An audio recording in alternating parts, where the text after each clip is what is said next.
Today, we're going to unpack something truly special, the very first page of the Indian Constitution. It's called the Preamble. Now, this is way more than just a simple introduction. It's really the philosophical soul of the world's largest democracy. Let's find out why.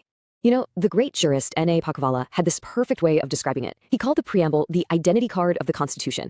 And that's such a brilliant metaphor, isn't it? Just think, an ID card tells you who a person is in a single glance. Well, the preamble does exactly that for the Indian nation. It sums up its entire identity, its purpose, and its vision in one powerful paragraph. So let's do just that. Let's take a closer look at this constitutional ID card and really examine the words that lay the foundation for modern India. It all starts with these three massive words: we, the people. Right away, this tells you everything. The ultimate authority doesn't come from a king or a queen or some foreign power. No, it comes from the citizens themselves. From there, it lays out this incredible promise to build a nation that is sovereign, socialist, secular, and a democratic republic, and to secure for all its people justice, liberty, equality, and fraternity. Let's really unpack what each of these powerful words truly means. So, if you boil it all down, this one paragraph gives you four key things. First, where the power comes from, the people. Second, the kind of nation India will be. Third, the goals the Constitution is trying to achieve. And finally, the day it was all adopted, November 26, 1949. Let's start with that second component, the nature of the state itself. What kind of a country did the preamble actually imagine? First up, sovereign. This means India is a fully independent state. Simple as that. There is no authority higher than it, and it's completely free to manage its own affairs, both at home and on the world stage. Now, you might be thinking, what about organizations like the Commonwealth or the UN? Well, India's membership in those is totally voluntary, and it doesn't compromise its sovereignty one.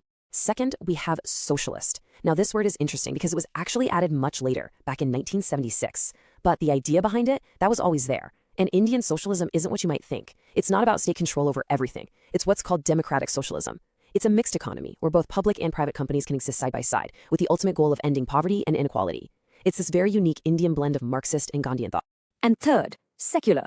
Just like socialist, this word was also formally added in 1976. But again, the spirit of secularism was baked into the Constitution from day one in Articles 25 to 28, which guarantee religious freedom. India's model is called a positive concept of secularism. What this means is, the state doesn't keep a distance from religion. Instead, it gives equal status and equal support to all religions. And this highlights a really key difference. In the West, when you hear the word secularism, you often think of a strict wall separating church and state. But in India, it's different. It means the state is impartial, it's neutral, treating every single religion with equal respect. Here, religion is seen as a vital part of society, not just something you do in private. Fourth, democratic. Okay, this is built on that idea of popular sovereignty, the belief that the ultimate power rests with the people. We in India have a representative parliamentary democracy, which means we elect people to govern for us. But the preamble's vision is even broader than that. It also includes social and economic democracy, too. And finally, republic. This one's pretty straightforward. It just means our head of state, the president, is an elected official. It's the complete opposite of a monarchy where the leadership is inherited. In a republic, the power lies with the people, and any citizen can, in theory, hold any public office. Okay, so we've defined the kind of nation the founders envisioned, but what does the preamble actually promise to the people living in it? This brings us to that third key piece, the Constitution's big objectives. The Constitution wants to secure four incredible ideals for every single citizen: justice, liberty, equality, and fraternity. You can think of these as the four massive pillars that hold up the entire building of Indian rights and governance. So let's take justice. The preamble promises three different kinds. First, social justice. Equal treatment for everyone, no discrimination based on caste, religion, or race. Second, economic justice, working to reduce the huge gaps in wealth. And third, political justice, making sure everyone has an equal voice and equal access to participate in politics. It's a really comprehensive vision, actually inspired by the ideals of the Russian Revolution. But here's the thing, none of these ideals can stand alone. As Dr. B.R. Ambedkar, the main architect of the Constitution, so powerfully put it, they form a union of Trinity. Think about it. Liberty without equality just lets the few dominate the many. Equality without liberty can crush the individual spirit. And you can't have either of them without fraternity, that feeling of a common brotherhood, of being in it together. So the preamble lays out this magnificent vision. But what's its actual legal power? I mean, has its meaning ever been challenged in court? Oh, absolutely. And this brings us to the preamble's really fascinating journey through the Indian legal system. You see, the preamble's legal status has gone on quite a ride. Back in 1960, the Supreme Court actually said the preamble was not part of the Constitution. But then came the massive, landmark Kesavananda Bharati case in 1973. The court completely reversed its old opinion. It declared that the preamble is a part of the Constitution, and, crucially, it ruled that its basic features can never be amended, cementing it as the unshakable foundation of the nation.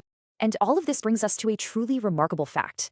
In over 70 years, how many times do you think this foundational text has been changed? Just once. That was in 1976, when the words socialist, secular, and integrity were added. That single change really just highlights how stable and powerful the original vision has been. So what is the preamble's lasting importance? Why do we keep coming back to it again and again?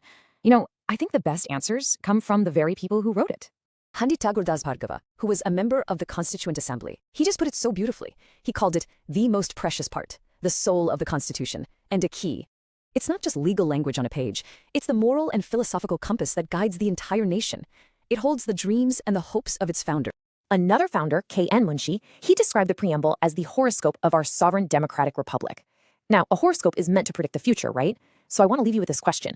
When you look at the values written into this preamble, justice, liberty, equality, and fraternity, what future does this horoscope predict for India? And are we living up to that promise today?